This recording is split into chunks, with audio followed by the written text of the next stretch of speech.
Hi friends, good morning. இன்றைக்கி பார்த்திங்கன்னா, night கொஞ்சம் வெஷல் வாஷ் பண்ணி வச்சனால எனக்கு கொஞ்சம் ஈஸியாக இருந்துச்சு. மற்ற எந்த ப்ரிப்ரேஷனுமே நான் நெக்ஸ்ட் டேக்குரிய குக்கிங்க்கு நான் ப்ரிப்பேர் பண்ணலை. அண்ட் 7 o'clock போல் தான் நான் கிச்சனுக்குள்ளேயே வந்தேன். பிகாஸ் என்னுடைய சின்ன பையன் நைட்டெல்லாம் தூங்கவே இல்லை. அதனால தான் இன்றைக்கி மெனு கிழங்கு வச்சு தான் நான் ப்ரிப்பேர் பண்ணியிருந்தேன்.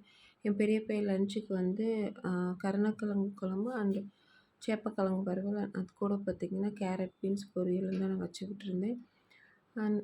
பையன் கிழங்கு வேக வச்சு பால் காய்ச்சி சாப்பாடுக்கு ஒலை வந்துருச்சு. அதுக்கும் சாப்பாடை அரிசி போட்டுட்டு அப்படியே சைட் பை சைடாக நான் கேரட் பீன்ஸ் பொரியலையுமே தாளித்து விட்டுட்டேன். அந்த கேரட் பீன்ஸ் பொரியல் தாளித்து விட்டு கொஞ்சம் நேரத்தில் சாப்பாடு வந்துருச்சு. ஸோ சாப்பாடையும் வடித்து விட்டுட்டு குழம்பையுமே நான் அதிலேயே வச்சுக்கிட்டேன். அந்த கேரட் பீன்ஸ் பொரிச்சதுலேயே சேப்பக்கிழங்கு வறுவலையும் வச்சுட்டு இன்றைக்கி பிரேக்ஃபாஸ்ட்